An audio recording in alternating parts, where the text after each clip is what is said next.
Suscríbase a Delfino Más en delfino.cr y disfrute de todas las entregas de Curul en Llamas y de mucho más contenido en audio.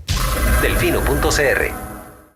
El chuchinguismo político. Chuchenga, diputado, chuchenga. Si va a ser por nosotros que este país se puede ir a la mierda. Y en lugar de ponerle Instituto Nacional de las Mujeres, ponerle Instituto Nacional de las Lesbianas. No tengo dinero ni nada que dar.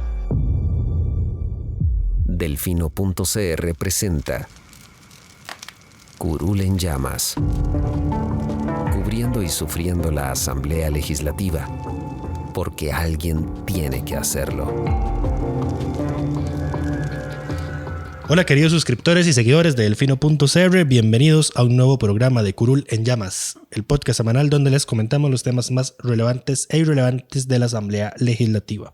Les saluda Luis Madrigal desde el 21 de agosto del 2020, como siempre en compañía de... May, espero que todas y todos estén bien. Empezamos de una vez con la lista de temas. Otra semana corta, Gracias al feriado del Día de las Madres. Otro feriado de lunes. ¿Cuántos nos quedan? Nos quedan 2 todavía. Ajá. Muy bien. Muchas gracias al diputado Roberto Thompson. Sí. A pesar de que no tenemos libre, necesariamente dejamos de trabajar. Sí. Se agradece el descanso porque la cantidad de noticias se reduce en esos feriados. Pero bueno, los temas de esta semana vamos a hablar del crédito del Fondo Monetario Internacional que levantó Roncha en el plenario, sobre Cruzitas y la participación del ministro de Ambiente ante el plenario legislativo, y sobre la instalación de la comisión que investigará a la defensora de los habitantes. Sí, entonces empezamos. Empecemos de una vez con el crédito. ¿Qué pasó? Bueno, en resumen, se bloqueó en 2 ocasiones que el proyecto pudiera votarse en primer debate. Expliquemos un poco. Porque ustedes recordarán que los diputados están sesionando de 9:30 de la mañana a 12:30 mediodía. La segunda parte de la sesión empieza a las 10:30. Entonces, la primera hora es puro control político y los temas que se puedan ver en la primera parte. Y ya luego viene la famosa y tradicional moción de posposición, que es la moción que tiene la agenda de proyectos que se van a conocer ese día porque hay consenso para conocerlos. Pues bien, ustedes recordarán que la diputada Silvia Hernández le reclamó al gobierno que urgía tanto con la aprobación del crédito del Fondo Monetario, pero tenía la agenda de sesiones extraordinarias llena de otros proyectos que estaban impidiendo que se conociera el crédito. Entonces, Casa Presidencial limpió la agenda de extraordinarias, dejó el proyecto del crédito y alguno que otro, pero ese quedó casi que el primero. Entonces es lo que está acaparando la agenda esta semana. Sin embargo, ya ustedes saben también que hay un grupo de la oposición que ahora anda más envalentonado que nunca, por ponerle un término, y entonces están obstaculizando, ya obstaculizaron 2 veces, por ejemplo, uno, que cuando se acaba el control político y no hay nada que hacer hasta que sean las 10:30, no permiten que se pase de una vez a la segunda parte a discutir el proyecto. Lo que implica que se tienen que ir a receso, como pasó ayer jueves, durante casi 40 minutos, que no se hizo nada, porque no quieren dar sus votos a favor para reunir los 38. Aquí también viene el detalle de dónde están los demás diputados que están ausentes. Porque este grupo, si acaso creo que son 11, 12 por ahí andan. Y no, o sea, si estuvieran todos... Pero el malestar es mayor porque la moción de cambiar, de extender la sesión, porque en 2 ocasiones han fallado en lograr el consenso para la moción que extienda la sesión hasta que se vote el proyecto. Eso es otro tema, sí. Esa moción tuvo 20 votos en contra, o 24 votos en contra. Sí, en esa hay más o menos un poquito más de razón, y es que hay comisiones después del plenario. Y hay comisiones importantes. Está ingreso y gasto, está la comisión que investiga la comisión de ingreso y gasto que está investigando el asunto de las mascarillas de la caja, la comisión de la OPAT, la comisión de ciencia y tecnología, etcétera, etcétera. Entonces, digamos que podemos aceptar que no se extienda el horario del plenario porque hay comisiones después y hay audiencias programadas. Pero no tiene ningún sentido que se tenga que hacer un receso de casi 1 hora porque los diputados no quieren pasar a discutir el proyecto del crédito. cuando cada uno tiene 20 minutos para hablar y puede recibir el tiempo de otros 2 diputados. Ese es el tema, que Ese es el además tema. están usando su tiempo, están gastando sus tiempos para hablar. Entonces, cuando por fin se llega a conocer, digamos, a plenario el proyecto, Hablan todavía- 2, 3, 4 y ya. y ya se les fue Correcto. el tiempo determinado. Pues bueno, como les reportábamos en la crónica de hoy, ya hay este grupito de oposición envalentonado, sigue sumando voces y apoyos para usar otra vez un proyecto de ley como un mensaje para golpearle la mesa al Ejecutivo. Ya la habían hecho algo similar cuando se rechazó el primer presupuesto extraordinario. Y ahora, por lo visto, pretenden hacerlo con nada más y nada menos que un crédito del Fondo Monetario Internacional. Y entonces aquí hay que poner las cosas en su justa dimensión. Imagínense el mensaje que manda el país a las calificadoras de riesgo y a los organismos multilaterales, que son de los que en este momento este país depende para obtener recursos a bajas tasas de interés, que la Asamblea Legislativa rechaza un crédito con el Fondo Monetario Internacional, que además es un crédito rápido y era un crédito de apoyo emergencia. presupuestario, exactamente, un crédito para atender la emergencia por la pandemia. O sea, estamos en los peores momentos de la emergencia sanitaria y la Asamblea lleva meses con ese proyecto ahí varado. Entonces, o sea, y por un lado, entonces la economía está casi que muerta, cae la recaudación un montón, aumenta el déficit fiscal, se siguen creando gastos sin contenido presupuestario. Pero los diputados no quieren dar los 500 millones a la tasa de interés que está ofreciendo el Fondo Monetario. Y aquí vienen las contradicciones, porque en los discursos que hacen los que están en contra, dicen, sí, yo entiendo que no aprobar el crédito es que el país siga adquiriendo deuda a altísimas tasas de interés y haciendo millonarios a los tenedores de bonos. Pero, siempre hay un pero, ¿verdad? Siempre sacan un pero. Pero sacan X, Y y Z argumento para votarlo en contra. Entonces, yo sí tengo mis sospechas de que más de algún diputado estará ahí en colusión con tenedores de deuda, de esos que le venden deuda al gobierno a 7, 8, 10% en tasa de interés y que se están haciendo millonarios en esta coyuntura. Y no sería nada raro. O sea, piensa mal y acertarás, dice el dicho. Porque en qué cabeza cabe, honestamente, primero decir que este crédito lo que hace, que este empréstito lo que hace es aumentar deuda. No lo hace. O sea, ya la deuda está aprobada, los límites de endeudamiento están aprobados. Ellos lo aumentaron. Y ellos lo aumentaron, exactamente. Lo que hace es que el gobierno no tenga que adquirir esa deuda a altísimas tasas de interés y a plazos cortos. Sí, el gobierno además dentro de todo esto tampoco se ayuda porque les da motivos para que voten en contra. Y les da herramientas para votar en contra, porque esta semana o la semana pasada, la Contraloría General de la República publicó un informe sobre el uso de los recursos del préstamo del CAF, que el CAF es... la Corporación Andina de Fomento. Eso. La Asamblea había aprobado en marzo un préstamo también, un crédito también por 500 millones y incluyó el requisito de que el gobierno tuviera que presentar ante la Contraloría reportes del uso de esos recursos. El gobierno presentó reportes muy laxos, generales, insuficientes. Y tardíos. Entonces la Contraloría dijo, bueno, no solo que llegaron tarde, sino que... la información que mandaron es imposible emitir un criterio. Exacto, que con la información que se dispone es imposible emitir un criterio. Y además... el crédito ese tenía 3 destinos. Había dineros para el IMAS, dineros para el Ministerio de Trabajo, esto relacionado con el bono proteger y las ayudas sociales en relación a la pandemia, que es donde el gobierno no fue lo suficientemente claro en la información que presentó.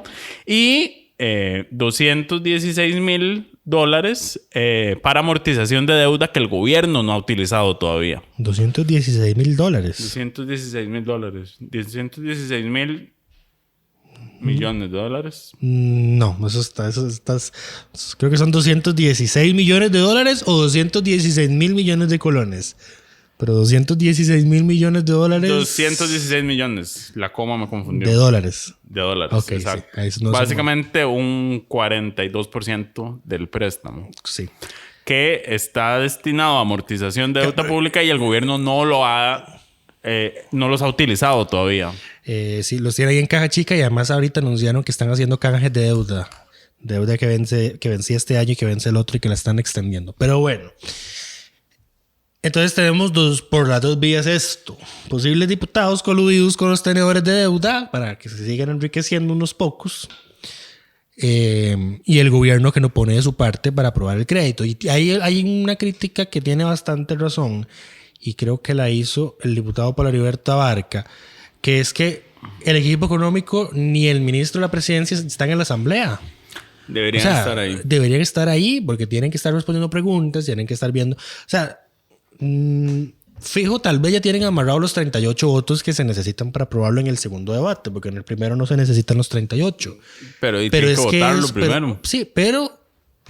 Pero es que ponerse a negociar solo para reunir 38, dejando excluidos a un bloque que ya está lo suficientemente envalentonado para bloquearte la agenda durante varias semanas, no es algo inteligente. Sí, y ya incluso diputados independientes o pequeñas fracciones como Villalta y el PIN reclamaron que el gobierno está tratando de pasarles por encima con estas mociones de último minuto que creen tener cocinadas para que se pueda votar y al final, como no llegan los diputados, no les salen las cuentas. Sí. Entonces, ese es el problema. Están negociando con los 38 que supuestamente tienen que aprobarlo, pero no, esos 38 no van en su totalidad. Sí, no están llegando y no pueden tener 38 en realidad. O sea, porque si hubo 20 votos en contra, significa que tienen 37. Uh-huh. Significa que el crédito peligra si sigue por esta ruta. Se esperaría que el ministro de la presidencia, que es el encargado, digamos, de las negociaciones con el plenario, debería estar preocupado por este tema y debería estar ahí metido en el Congreso solucionando y asegurándose, porque el gobierno ha sido enfático en que este crédito es necesario e indispensable para las finanzas del país en este momento. Recordemos que el gobierno ha tenido una fuerte caída de ingresos debido a las consecuencias de la crisis y las consecuencias económicas de la crisis. Sí. Pero bueno, entonces ese es el panorama. Ahí está el proyecto bloqueado. Lo vuelven a discutir el lunes. Y esperemos a ver qué pasa. O sea, cómo se mueve el quórum. Aquí depende y la diputada, y esto fue durante la sesión la comparecencia del ministro de Ambiente, pero la diputada del PIN, Patricia Villegas. Patricia Villegas. Ella no es Silvia Patricia Villegas. Ya, no me confundas. Le reclamó una vez más al plenario que son siempre los mismos los que llegan a sostener el quórum porque los demás pasan ausentes. Los demás llegan, hablan y se van, lo que es una falta de respeto. Pero bueno, eso nos da pie para pasar ya al siguiente tema, que es el Cruzitas. Suscríbase a Delfino Más en delfino.cr y disfrute de todas las entregas de Curul en Llamas y de mucho más contenido en audio. Delfino.cr.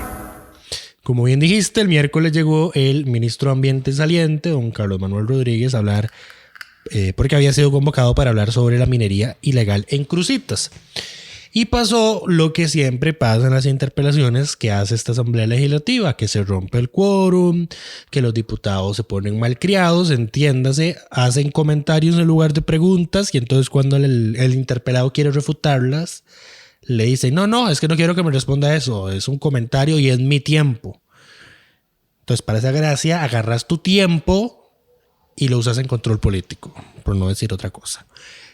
Porque así no funcionan las interpelaciones. O sea, yo creo que es necesario que los diputados tal vez agarren un día, un fin de semana y vean en España cómo se hacen las interpelaciones a los ministros de Estado, para que aprendan cómo se hacen las interpelaciones y tal vez así suben un poquito su nivel su nivel político, porque es bastante bajo. O sea, uno ve el despelote que se tienen en España, pero las sesiones de la Asamblea del Congreso de los Diputados de España da gusto verlas. Todos. Solo a vos, Lucho. No, es que... Solo a vos te puede dar gusto ver un congreso de cualquier país. Pero, o sea, 5 minutos. Y 5 minutos les basta para decir, wow. No es cualquier patas vueltas el que llega ahí. Pero y si bueno, lo es, por lo menos les dan una inducción, una buena, y se toma la molestia de aprender las formas de hacer una interpelación a un ministro de Estado. Aquí no.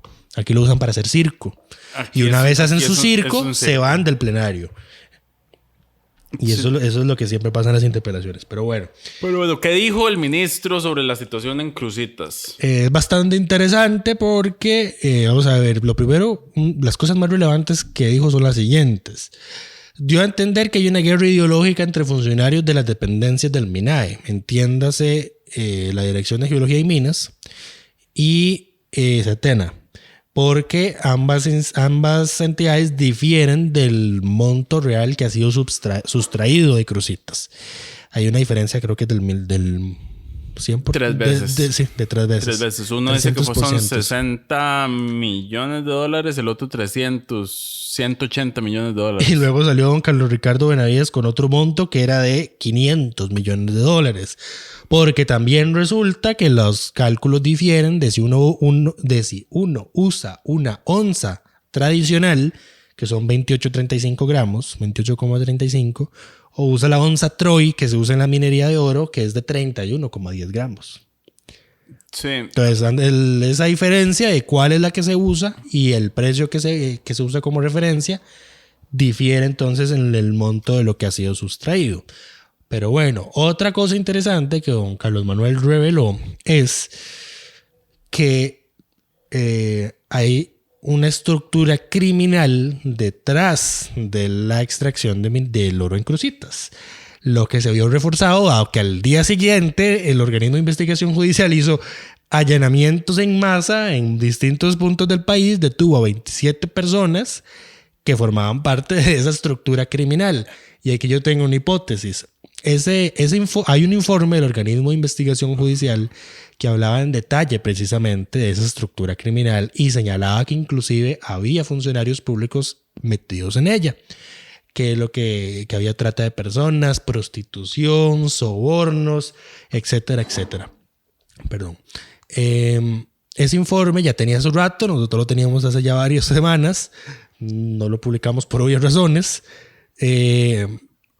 pero llega el día de la interpelación del ministro, ese día La Nación sale con la portada, lo que dice el informe, y él llega el ministro y dice lo que, reconfirma lo que dice el informe, y como es un informe con información ciertamente delicada, pues al día siguiente se hacen los allanamientos. Básicamente la información se adelantó. Yo creo que el OIJ tuvo que salir corriendo a proceder porque estaba en riesgo la investigación. Se puso de sobreaviso. Es una investigación que viene del 2019. Exacto. Ahora, interesante aquí porque el ministro refuta la idea popular de el oro se está yendo a Nicaragua. Y él dice, no, el oro está saliendo por el aeropuerto. Y está saliendo legitimado como compras honestas, digamos, todo un lavado de oro y está saliendo por el aeropuerto y no es, digamos, hacia Nicaragua, hacia donde se está yendo. Y lo que publicó ayer el organismo de investigación judicial de la Fiscalía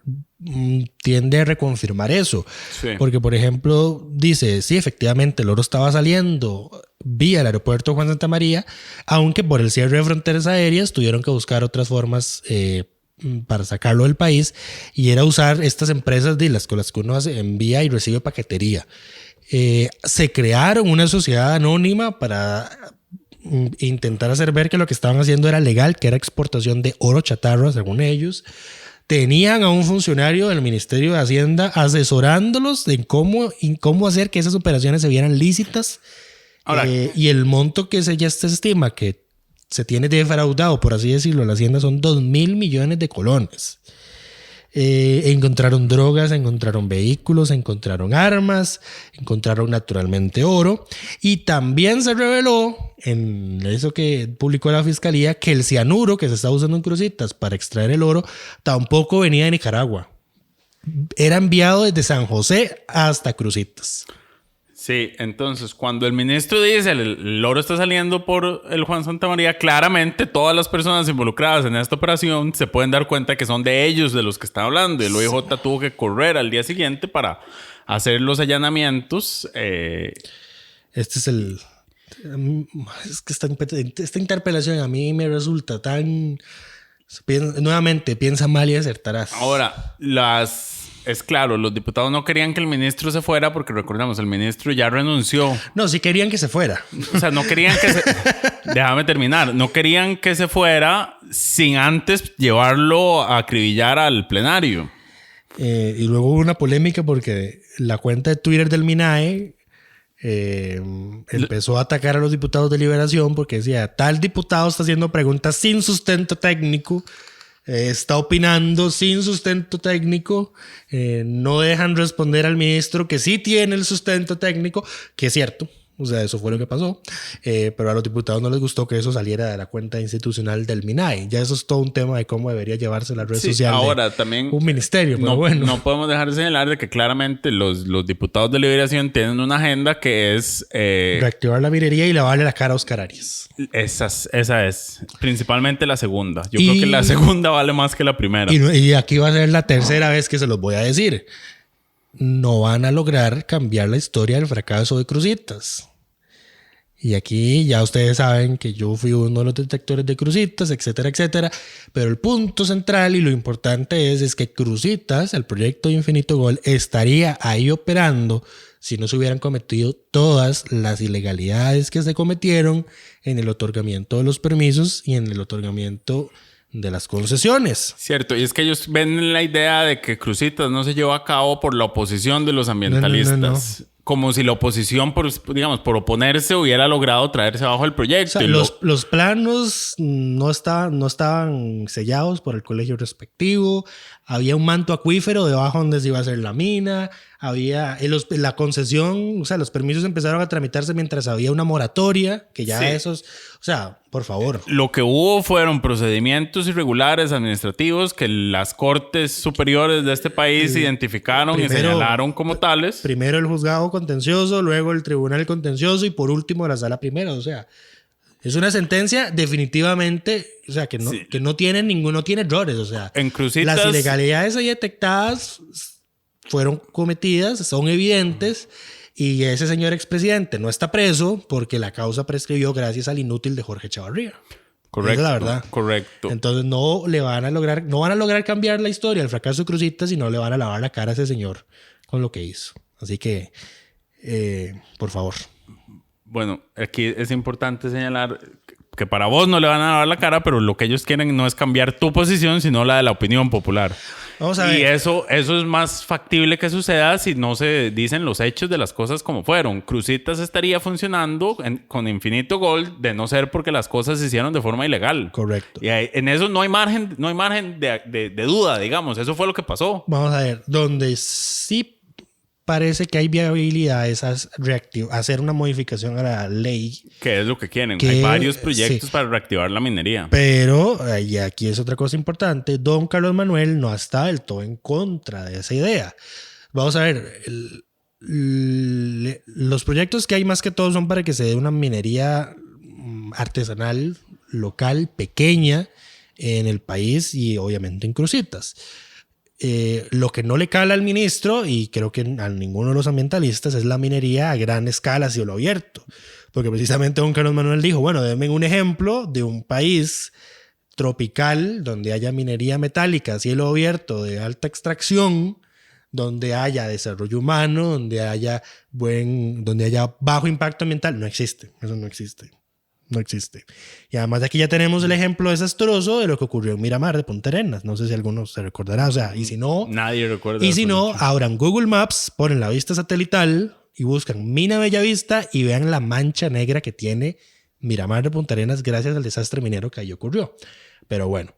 Entonces, la idea de una reactivación de la minería a baja escala, tal vez como la que sea en Avangares, no es tan del todo mal vista. Y entonces... Y eso el ministro lo señaló. Es como, yo no entiendo por qué puede haber minería... en Avangares. Digamos, de pequeña escala en Avangares y no en Cruzitas. Sí. Pero vamos a ver.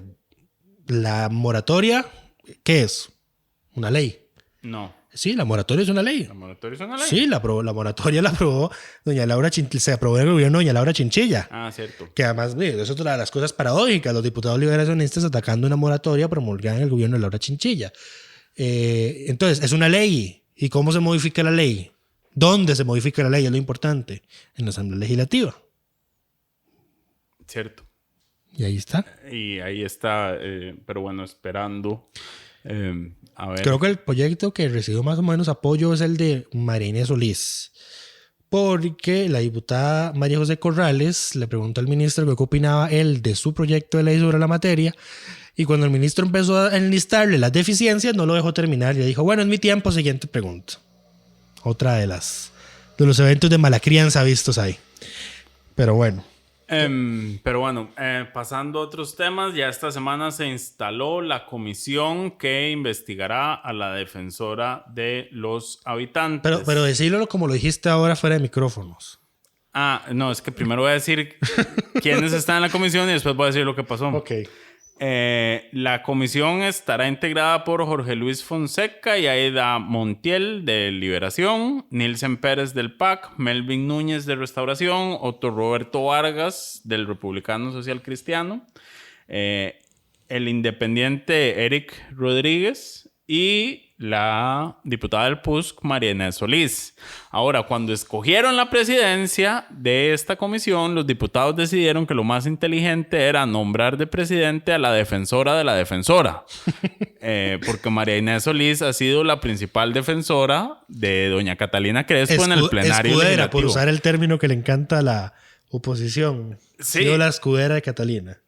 Ha sido su defensora abiertamente en plenario y en redes sociales. O sea, la diputada no ha tenido ningún reparo para defender a doña Catalina, a pesar de que parte de las críticas que se le hacen es su vinculación con el PUSC, justamente. Sí, exactamente. O sea, salir recordemos en camisas de vote por Rodolfo Pisa, en eventos de Rodolfo Pisa. Recordemos que incluso la defensora en este momento tiene abierta una causa por beligerancia política por participar en una actividad de un grupo vinculado al PUSC en medio de las elecciones municipales. Entonces, no es menor cosa. Ahora, esto lo que nos da es un indicio de que esa comisión no va a salir nada.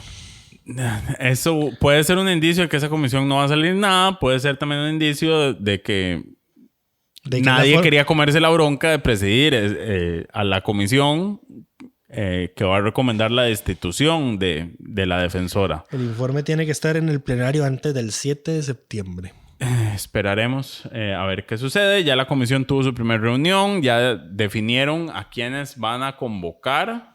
Que en resumen es a doña Catalina, a la contralora Marta Costa y a varios de los directores de la Defensoría y al sindicato. Miembros del antiguo consejo. Sí, el que es artículo de la Defensoría. ¿Y por qué a la Contralora? Porque recordemos que fue citando un documento de la Contraloría que doña Catalina se inventó esta nueva estructura y funcionamiento del Consejo de Directores. Sí, ahora, la comisión ocupa enfocarse. Si quiere sacar algo de aquí. Es muy difícil para los diputados. Porque recordemos, lo que puede hacer la comisión y la destitución se puede hacer si se encuentra que hubo alguna ilegalidad en el de parte de la defensora. Ilegalidad o negligencia, que es por lo que la pueden eliminar. Ilegalidad o negligencia. Eliminar, iba a decir, destituir. ¿Cuáles son las dos vías que hay por acá? Uno, el tema del audio de la OPAT que se perdió y que ella no informó a tiempo. Hay una hipótesis interesante de que esa pérdida fue deliberada porque lo que se perdió es la parte que fue grabada sin el consentimiento del asesor presidencial Luis Salazar. Se requiere, digamos, 3 pensamientos, o sea, pensar en qué está pensando la otra persona 3 veces como para llegar a eso. Dudo que la defensora sea capaz de eso. A mí ¿De verdad? Hay un teorema... Con todo lo que hemos visto que ha hecho, ¿de verdad lo dudas? Sí, hay un principio que se llama la navaja de Olón, me parece, que dice que no hay que atribuirle a la maldad lo que puede ser causa de la estupidez. Ok. Dice nuestro productor que no se llama así. Búscame el nombre. O sea, yo sé que no es la de Ockham, pero estoy casi seguro que es la de... no me acuerdo. Yo acabo de presentar sobre esto un día de estos y ya bloqueé el nombre. Pero bueno, el punto es... dudo mucho que le dé para tanto. Lo cierto del caso... Ibas a mencionar 2 motivos para destituirle: la pérdida del audio. El primer motivo es toda la negligencia que hubo en el manejo de esa investigación, comillas, comillas. Y la otra es la recurrente práctica que tiene la defensora de declarar documentos privados que no lo son. Esto ya está documentado, digamos, en varias notas de prensa se ha dado a conocer cómo la defensora, cuando envía cartas, oficios que no quiere que sus subalternos conozcan, los declara como secretos. Cuando no tiene ningún motivo para declarar los secretos. ¿Qué ha declarado secreto? Bueno, justamente cuando mandó a preguntar cosas sobre su defensa, cuando mandó a preguntar a la Contraloría sobre su estructura, cómo funciona su consejo directivo, o sea, todas las consultas que ha ido haciendo para armar su defensa para este caso, ella las hace inicialmente como motivos secretos. Ahora, la Defensoría puede enviar motivos... tiene esta posibilidad, digamos, porque muchas veces tiene casos que involucran personas, información personal, confidencial. Entonces, digamos que es un procedimiento que se justifica que exista de forma fácil para la Defensoría, pero no para usar de forma discrecional. La navaja de Hanlon. De Hanlon. ¿Ves? No era Hanlon, era Hanlon. Mis disculpas por el error. Muchas gracias a producción por la corrección. Pero bueno, entonces esas son las 2 vías por las cuales se podría encontrar ilegalidades o negligencias suficientes para que se llegue a una destitución. Sí, pero ya veremos qué sale. Y por último, yo creo que ya lo mencionamos, ¿no?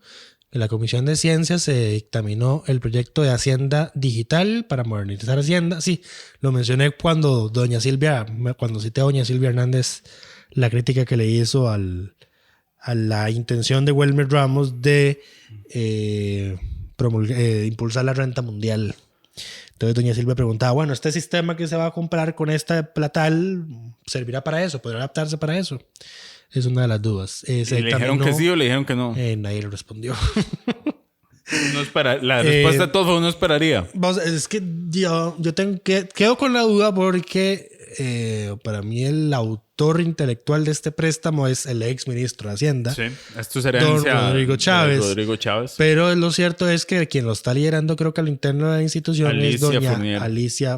No es Alicia Chávez, no, Alicia Fournier. Alicia sí. Fournier. Entonces, creo que hay buenas referencias de ella, entonces supongo que tal vez estará contemplando eso. Hay muy buenas referencias de ella dentro de Liberación, principalmente, que es lo que le da viabilidad política a este préstamo, más allá de la utilidad real que se requiere. Sí, porque ustedes recordarán que en el último podcast les habíamos comentado que había dudas sobre este crédito porque no había, por ejemplo... No se aportaron ejemplos tangibles de otros países donde se hubiese hecho este tipo de plataforma de implementación y qué efectos tuvo en la disminución de la evasión fiscal. Lucho, consulta técnica.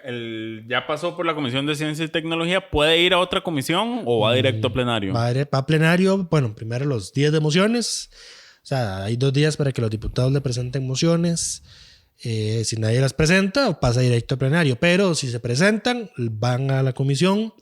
En la comisión se analizan, se aprueban o se rechazan. Y pasadas esas 2 oportunidades de presentar mociones, a quienes les rechazaron las mociones que se fueran a rechazar, tienen oportunidad de reiterarlas. Nada más para terminar, esta semana no vamos a designar diputado de la semana. Vamos a explicarles un poco la lógica detrás. Tuvimos varios candidatos, pero todos se cayeron por su propio peso. Sí. Empecemos con Carlos Ricardo. A don Carlos Ricardo yo se lo iba a dar porque le recordó a Jonathan Prendas que él está siendo investigado penalmente por haber viajado a España todo pago por un empresario. Cuando fue el comentario que le hizo cuando don Jonathan le exigió explicaciones al resto de integrantes de la Comisión de Control de Ingreso y Gasto de por qué estaban votando en contra la moción para investigar el pasivo del presidente. Entonces don Carlos Ricardo le respondió eso. ¿Por qué no se lo damos? Por precisamente la misma razón por la que no se la abrimos a usted. la razón. El proceso está judicializado. Sí. No, pero no le damos el título de diputado de la semana. Por eso, por lo que don Carlos Ricardo... La intervención que tuvo en la interpelación sobre Cruzitas. Precisamente es uno de los defensores lavándole la cara a Oscar. A don Oscar, sí. Y que dice que el tema sí fue que estuvo súper politizado y que no sé qué y que no sé cuánto. Por eso no. ¿El otro candidato quién era? La otra candidata era doña Patricia Villegas, quien volvió a recordar en el plenario y a reclamarle a sus compañeros diputados que no están participando de las sesiones y de que no está, o sea, de que llaman a comparecer a un ministro y no lo escuchan. Sí. Lo que es una falta de respeto y siempre lo mismo y siempre están los mismos manteniendo el quórum. Lo que es lo mismo. No se lo damos porque ya el año pasado se lo habíamos dado por este mismo motivo. Y además es una de las que está en contra del crédito con el Fondo Monetario. Eso no importa. A mí claro que me importa que los diputados estén votando en contra de un crédito que lo que hace es forzar al gobierno a comprar deuda más cara a gente que se está haciendo millonaria a costa digamos, de eso. A mí no me importa porque la posición de ella de oposición me parece válida y es no nos están tomando en cuenta para esto, entonces no cuenten con nuestros votos. Esa es, digamos, la posición que ella expone es como ustedes quieren pasar esta moción sin negociar con nosotros. Recordemos que ella es jefa de fracción del PIN. Y se presentó la moción diciendo... ¿Pero lo es?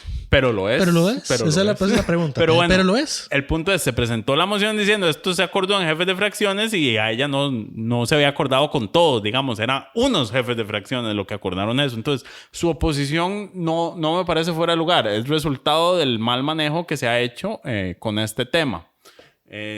No creo que sea ella quien está, digamos, con vínculos con personas que se siguen beneficiando de los créditos a altas tasas que se compran en el mercado interno. No, no creo que ella sea una de esas. Entonces, esa oposición no. Lo que pasa es que esto ya lo ha hecho en el pasado y sus compañeros, digamos, sigue sin tener ningún efecto. Entonces, es como llover sobre mojado.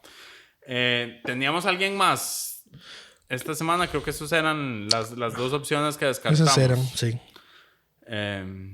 Y por eso va desierto esta semana. Por eso esta semana, sí. Aparte, todos regañados por no ponerse de acuerdo con el tema del crédito. Más allá de las discusiones políticas, lo cierto el caso es que el crédito es necesario. Sí.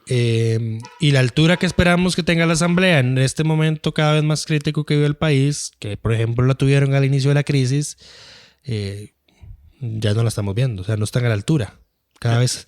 Es que cada vez van peor. Cada vez soplan más fuerte los vientos electorales y eso se refleja en plenario. Cada vez es más difícil mentalmente ver las sesiones de plenario. Vieran qué cosa más triste. Pero bueno, con este triste mensaje de Lucho, nos despedimos y esperamos que todas y todos estén bien y nos escuchamos la próxima semana.